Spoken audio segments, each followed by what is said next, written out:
Thank you, Governor. Good afternoon, everyone.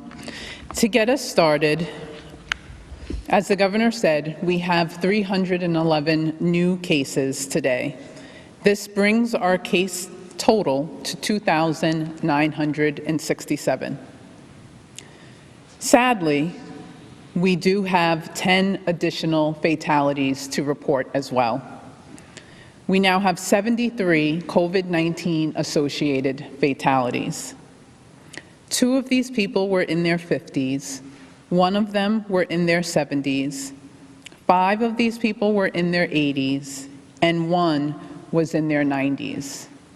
Our hearts and condolences go out to all of the families involved. Of these 10 fatalities, 8 were associated with nursing homes. As the Governor also shared, there are currently 197 people hospitalized. A lot of people have asked us about current numbers versus cumulative numbers for hospitalizations. The number of 197 people currently hospitalized compares to 331 COVID-19 patients in Rhode Island who have been hospitalized since the start of this response. That means that we have roughly 135 people who have been discharged home from the hospital. Also, as we've been mentioning several times over the last few weeks, our close partnership continues with nursing homes, the administrators and the staff who continue to be dedicated to the residents in this important community. One of the things we are working with them on closely is protocols for screening workers and ensuring that symptomatic workers are not going to work.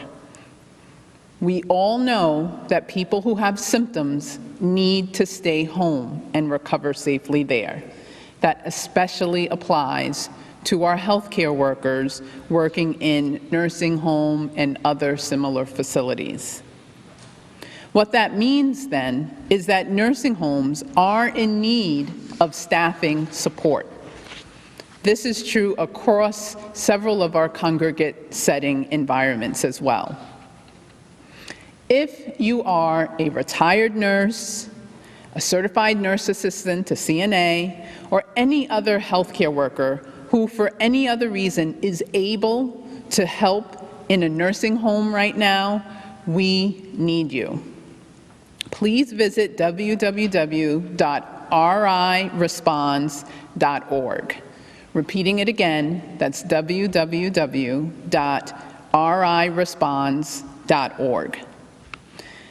I also want to take a moment to address a question that we've received a lot. People are asking how they will be informed about their test results. If you test positive for COVID-19, you will hear from the Rhode Island Department of Health no matter what. That is how we activate our expansive contact tracing program that we know makes a significant difference in us being able to respond to this emergency pandemic. I'll again echo the Governor's mention to keep a log of all of the people that you have been in contact with, because that's where it becomes most important.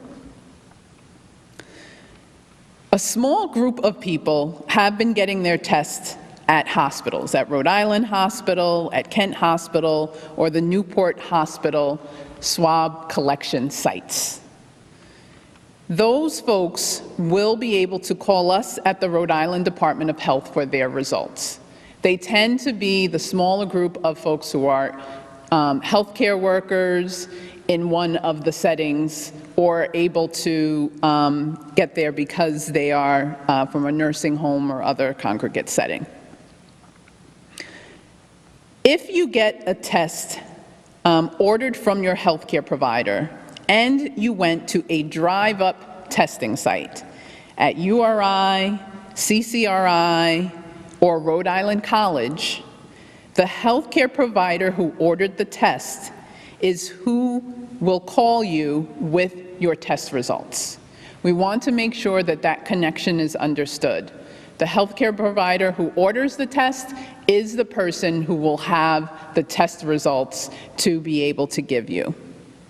If you tested positive and went to a drive-up testing site at URI, CCRI, or Rhode Island College, as I had said before, the Rhode Island Department of Health will also be calling you to follow up and engage you in our extensive contact tracing program so that we can understand who your contacts were, make sure that you have the information on how to keep yourself safely isolated and be able to reach out to your close direct contacts so that we can ensure that they start quarantine.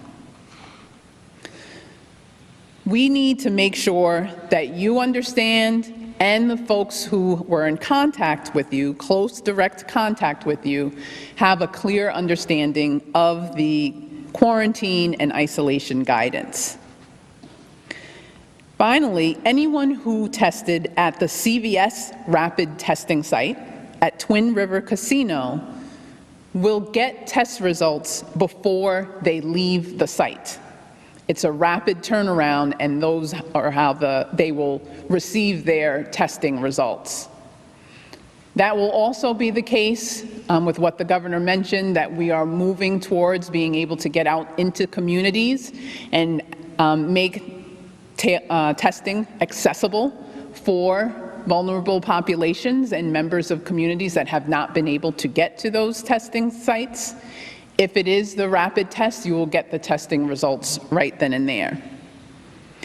However, for all of these people, if you test positive, you also will be contacted by the Rhode Island Department of Health so that we can get you started with the appropriate isolation and the quarantining recommendations for your contacts. We will continue to share this information as we go forward, but want to make sure people continue to understand where they can go to get their test results.